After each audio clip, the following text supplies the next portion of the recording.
지금 쌍용차 있죠? 토레스가 문제가 아닌 것 같습니다. 우리가 이건 구분을 잘 해가면서 봐야 할 것 같은데요. 토레스가 성공한 건 오케이, 일단 이건 좋습니다. 숫자로 된 성과, 노사가 함께 손잡고 노력하는 모습, 이런 거 다 좋다 이겁니다. 그런데 토레스를 끝으로 쌍용차가 진짜 끝날 수도 있을 것 같습니다. 얼마 전에 회생 변조율이 너무 낮게 나와서 채권단이 반발한다고 말씀드렸죠. 그런데 이 채권단이 누구인지 알고 나면 쌍용차의 미래가 머릿속에 그려지실 겁니다. 좀 냉정하게 말씀드리면 지금 에디슨 모터스랑 비슷한 점이 좀 보이기 시작했습니다. 순서대로 살펴보겠습니다.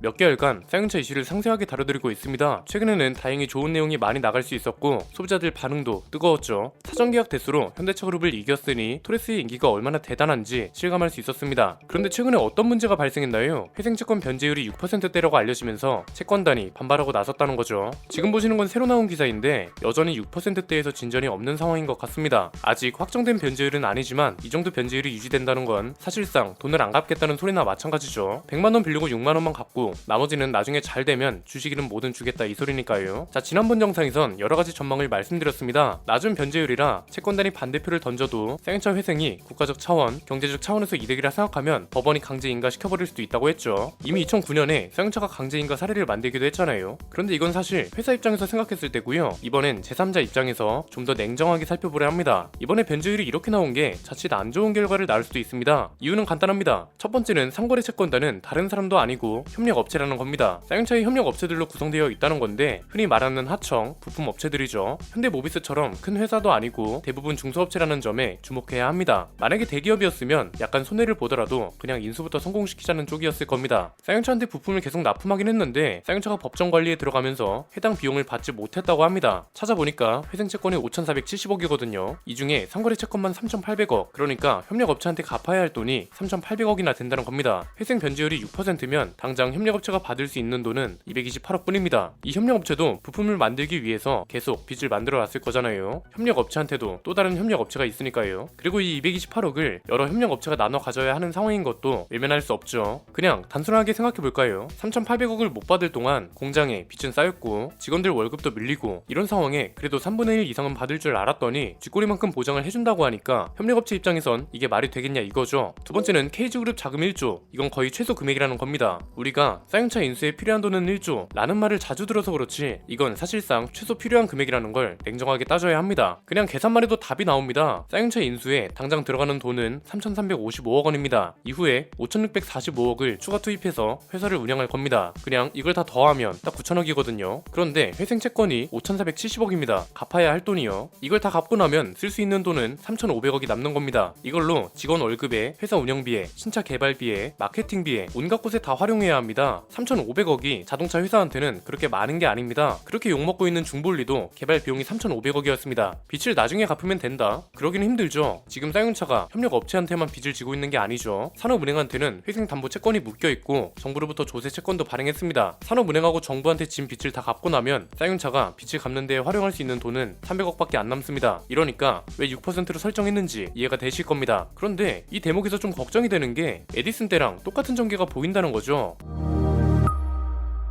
자, 여기서 확실히 구분할 점은 이겁니다. 에디슨 모터스랑 명확하게 다른 점이 분명하게 존재합니다. 총 자금력 자체가 KG그룹에 비교도 안 될 정도로 좋다는 거, 쌍용차를 회사 운영 관점에서 더 잘 이해하고 있다는 거, 그리고 인수 절차가 지금까지는 훨씬 순조롭고 상식적이었다는 겁니다. 그런데 같은 점은 뭔가요? 채권 변제율이 낮다는 거죠. 변제율 6%는 너무 낮은 게 맞습니다. 이게 제3자들이 볼 때나 토레스를 잘 팔아서 갚아주면 되지 뭐가 문제냐 이렇게 말할 수 있는 거고요. 협력업체가 이해해줄 수 있는 것도 어느 정도여야 합니다. 받아야 할 돈을 못 받으면 공장 가동에 들어가는 비용, 회사 운영 비용, 직원들 월급, 원자재 비용 이런 건 누가 책임져요? 보장되지 않은 얘기만 듣고 가기에는 협력업체한테 너무 부담이고 리스크입니다. 물론 13년 전처럼 강제 인가 처리가 될 수도 있습니다. 이렇게 되면 문제가 발생할 겁니다. 세 번째는 이 상태로 강제 인가가 허가되면 신차를 성공시키기가 굉장히 어려워진다는 겁니다. 자, 지금 쌍용차가 처한 상황을 간단하게 정리해드리겠습니다. 토레스가 대박이 났습니다. 이 와중에 원자재 대란이 전세계적인 이슈예요. 그런데 갚아야 할 빚이 너무 많습니다. 그래서 공장 가동을 엄청나게 해야 해야 합니다. 자료를 찾아보니까 쌍용차가 손익분기점에 도달하려면 매달 12,000대 이상을 팔아야 한다고 합니다. 토레스 사전 계약이 3만 대를 돌파했고 이건 청춘호입니다. 그런데 공장의 캐파 한계가 너무 뚜렷합니다. 그러면 결국 공장 설비를 개선하든지 해야 하는데 이건 또 돈이 들어가는 일입니다. 공장 풀가동을 해도 평택 공장에서 토레스만 만드는 게 아니잖아요. 홀류 생산이라 생산량을 조절할 수 있긴 해도 한계가 있다고요. 이렇게 되면 강제 인가를 한다고 해서 협력 업체가 제대로 돌아갈 수 있을지도 모르겠습니다. 지금은 일단 여론을 좀 안정시키는 것도 필요할 것 같습니다. 시물진들끼리 KG 자금을 조기 동원하든지 협력업체 대금만 우선 지불을 하든지 변제 순서를 좀 바꾸든지 여러가지 방안이 있을 겁니다. 이것도 논의를 하셔야 할 것 같고요. 지금 또다시 부정적인 여론이 나오기 시작한 거잖아요. 이걸 빠르게 논의해서 어떤 조치가 취해졌고 그래서 변제율 이슈는 문제가 안 된다는 걸 빠르게 좀 알려야 할 것 같습니다. 지금 28일이 중요하죠. 진짜 얼마 안 남았고 이때까지 이걸 해결하지 못하면 부정적인 여론이 하나 더 얹어지는 겁니다. 만약 이때까지도 변제율을 높이지 못하면 쌍용차 인수 난항, 낮은 변제율이 결국 발목 잡았다 이런 기사가 무조건 나올 겁니다. 이렇게 되면 지금 토레스뿐만 아니라 앞으로 나올 신차들까지 불투명해지는 겁니다. 쌍용차가 토레스만으로 일어설 수 없다는 건 모두가 아실 겁니다. 티볼리로 일어서려다 코란도랑 렉스턴으로 다시 앉았습니다. 이걸 반복하면 당연히 안 되겠죠. 토레스를 시작으로 KR10, 토레스 픽업 트럭 얘네도 다 대박 나야죠. 이게 진짜 안타깝다는 겁니다. 결국 돈이 문제라는 소리인데 그러기에는 이미 쌍용차 내부적으로 너무 많은 개편에 있었습니다. 토레스 디자인만 봐도 어떤가요? 이강 상무를 중심으로